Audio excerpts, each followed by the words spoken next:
আমরা চেষ্টা চালিয়ে যাচ্ছি। কৃষি মন্ত্রণালয়ের আওতায় 17 থেকে 18টি সংস্থা কাজ করছে। হ্যাঁ, আমি জানি অনেক চ্যালেঞ্জ আছে, আবার অর্জনও আছে।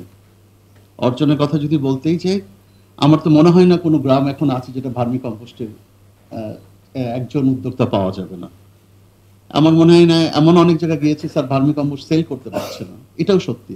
এবং এখানে কৃষি সম্প্রসারণ অধিদপ্তরের একটা বড় ভূমিকা এবং অন্যান্য এনজিওরা কাজ করছেন। আমরা জৈব নীতির সাথে কিছুটা হলেও অ্যালাইন করে কাজ করছি। আমি ওদিকে যাচ্ছি না। আমি আজকে যে বিষয়টা, যেহেতু আমি কৃষি বিপণন অধিদপ্তরের একটি বিষয় বললাম, মামুন ভাই একটু আগে বললেন যে কৃষি সম্প্রসারণ অধিদপ্তর অবশ্যই কাজ করবেন। আপনি অ্যাগ্রো ইকোলজিক্যাল প্রোডাক্ট তৈরি করবেন, আর এটা প্রাইস হবে নর্মাল প্রাইসের মতো, এটা টিকবে না। This is very important. আপনার মার্কেট আজকে জৈব প্রোডাক্ট করবেন, আপনি একই দামে বিক্রি করতে চাবেন, কৃষক এটা সেকেন্ড বার করবে না। এটা আমাদের 25 বছরের অভিজ্ঞতা। তো এই মার্কেটটাকে যদি করতে চান, তাহলে কনজিউমার বিহেভিয়ার, আমি যেখানে একটু আসি যে আমরা ফুড সিস্টেম নিয়ে করতে চাচ্ছি, ফুড সিস্টেমের ফ্রেমওয়ার্ক নিয়ে কাজ করতে যাচ্ছি। ফুড সিস্টেমের 3টি পার্ট আছে। একটি হলো ফুড সাপ্লাই চেন, আরেকটি হচ্ছে ফুড এনভায়রনমেন্ট, যেখানে food safety law, and third one is যে কনজিউমার বিহেভিয়ার। এই জায়গাটা আমাদের একটু আনটাচ থাকে সবসময়। আমরা কনজিউমার বিহেভিয়ারটা কিন্তু এটাকে অ্যাড্রেস করি না। এবং স্যার, আমার যতগুলো নীতিতে আমরা দেখেছি, এই নীতিগুলোর মধ্যে কনজিউমার বিহেভিয়ার নিয়ে যে আমাদের কিছু রিয়েল অ্যাকশন করার দরকার।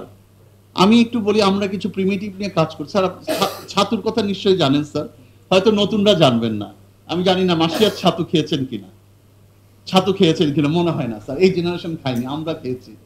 তো এই ছাতুর মার্কেট করতে যে, আমার উদ্যোক্তাদের ছাতুর মার্কেট করতে যে দাম হয়ে যায় 360 টাকা থেকে 380 টাকা কেজি। আমার কনজিউমার বলে, এত দাম দিয়ে ছাতু খাই কি? আগের দিনে গরিব মানুষ ছাতু খাইছে, এইটা এখন আমি 360 টাকা দিয়ে কেজি কিনবো। এই হচ্ছে আমাদের পারসেপশন। কেন এত দাম হয়? কারণ আমার জব 1 বিঘায় উৎপাদন হয় 1.5 থেকে 2 মণ। তাহলে এটা তো আলটিমেটলি এটাকে ভাজতে হয়, ভিজাতে হয়, অনেকগুলো পরিশ্রমের ব্যাপার, ম্যানুয়াল। এই যে কনজিউমার বিহেভিয়ার, আজকে আমি জৈব প্রোডাক্ট করছি কিন্তু আমার কনজিউমার কিন্তু জানে না। এবং আরেকটি ম্যাডাম যেটা বারবার বলেছে, আমাদের সবচেয়ে বড় ঘাটতি সার্টিফিকেশনের। এই জায়গাটাই কিন্তু আমাদের ট্রাস্টের একটা অভাব।